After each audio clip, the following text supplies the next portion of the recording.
Hello, I'm Jeff Pearce, and this is Ethiopia.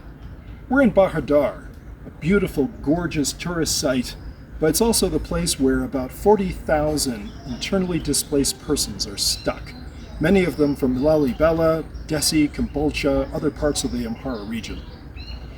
Photojournalist Jemal Countess and I are setting out to follow some of them home to Lalibela and see what's left of one of the holiest places in this country. Our journey itself is uneventful. One major stop is Checheho Metamarium. A church has stood on this site since the 5th century, but the TPLF has hit it multiple times with artillery shots. A priest, Alabel Tesfa, shows us around and the extent of the damage.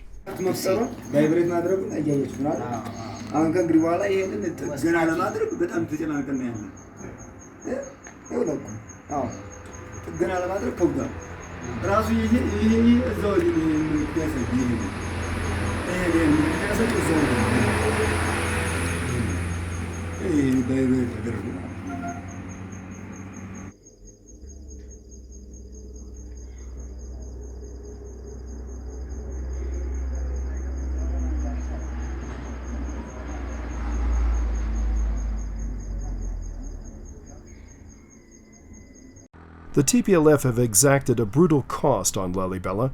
They went on a spree of destruction, wrecking the major tourist hotels and restaurants, except for ones owned by the church. Ben Abeba is a shell of itself. Here's what they did to the Mountain View Hotel. The police station. The town's administration offices. Places owned by or affiliated with the TPLF didn't get this kind of treatment, left untouched.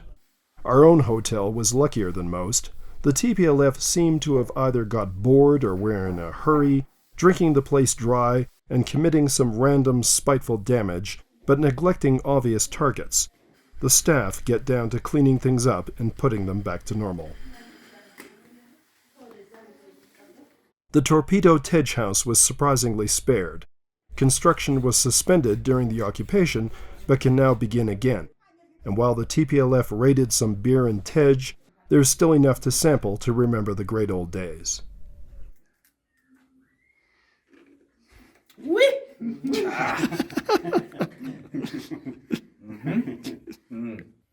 And if you don't want to drink yours, then I'll drink it.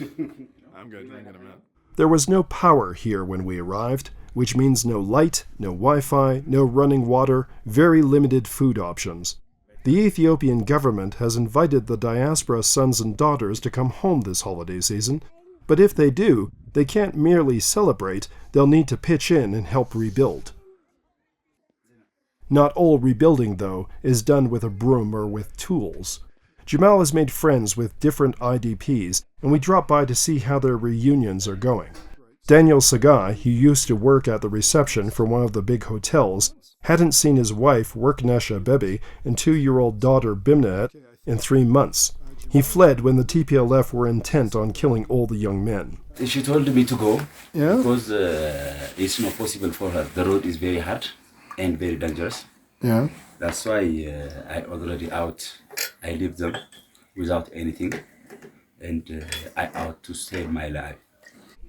A few last photos before we move on.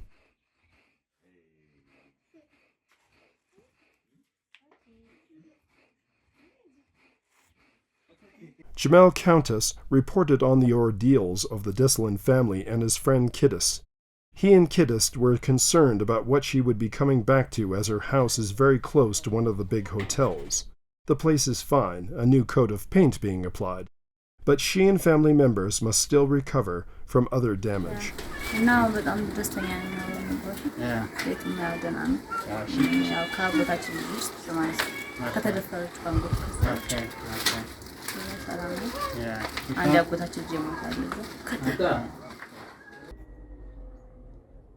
We'll survive and we will fix everything. Then we'll be like before.